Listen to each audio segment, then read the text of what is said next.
யோசுவாவின் புஸ்தகம் 5ஆம் அதிகாரம் 9ஆம் வசனம் வாசிக்கின்ற வேளையிலே அந்த நிந்தை அங்கு புரட்டி போட்டபடினாலே அந்த இடத்திற்கு கில்கால் என்று அழைக்கப்பட்டது.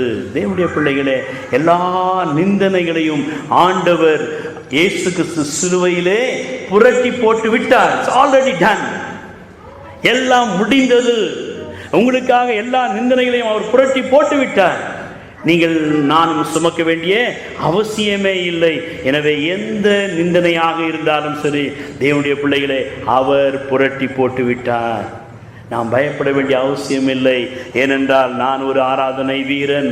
என்னோடு கூட ஆராதனை செய்யும்படியாக என்னுடைய சபையினர் ஆராதனை வீரர்கள்.